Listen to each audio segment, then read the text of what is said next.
To Senator John Hoeven of the beautiful state of North Dakota, kind enough to join us. Big energy state as well. Senator, always good to have you. Well, they're doing everything except expanding production in this country. What do you make of this $13 billion effort to help American families lower their energy bills? Neil, again, they're providing a subsidy, but that's not going to solve the problem. The problem is supply and demand, as you very well know. We need more supply, and they continue to restrict supply. And then the president even goes out and talks about windfall profit taxes and those kind of things. And you remember President Reagan said, if you want less of something, you tax it and you regulate it. And of course, that's what the Biden administration is doing. They continue to put the handcuffs on our energy producers. And the solution is obvious and simple. Produce more supply here at home. And if they would send that signal that they're going to actually help our energy producers, you would see energy prices go down right away, even before that supply comes on, to the market, because of the signal to the market that there's going to be more supply.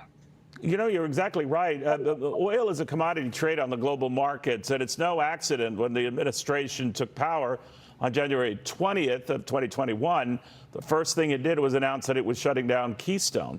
Now, not a drop of oil was coming from there, but the prospect that not a drop of oil would ever be coming from there started the lift in energy prices, half of which came before the first Russian boots were even anywhere near Ukraine. So I'm glad you pointed that out, Senator. But now I'm beginning to wonder if even a promise on the part of the administration that energy companies can go ahead and drill for more oil, whether they will, especially when the signal is that they want us to be fossil fuel free in a decade or so. I mean, what would possibly encourage the industry to want to drill in an environment where it's being drilled into them, no pun intended?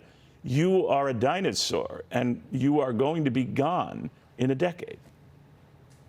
Well, that's just it, Neil. It's got to be real. I mean, you mentioned Keystone Pipeline. That's just one example. How about the moratorium on leasing on federal lands, onshore and off? How about the fact that they say their lease is available, but then they won't provide drilling permits? They tie that up in the bureaucracy, and then if a company gets a drilling permit, they're sued in court. What about the ESG restrictions on our lenders? In other words, you're right. It can't be fake. It's got to be real. But no kidding, if you really take the handcuffs off and tell the most advanced, environmentally sound, energy efficient, low cost industry in the world to produce more energy in this country from oil and gas and coal and all these different sources, they will do it. And they will not only do it more cost effectively and more dependably, they'll do it with the best environmental stewardship in the world.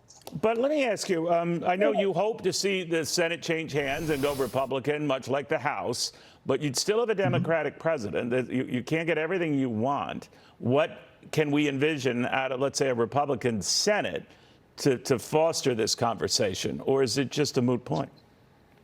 Well, as you know, we're pushing and fighting right now to get the right kind of policies. Obviously, if we can get the majorities in Congress, we can do more of that. We can do better in terms of stopping this Biden agenda that is causing inflation, raising prices at the pump, raising prices in the grocery store. And it's not just energy, Neil, it's the supply chain issues, the regulation, all of these things.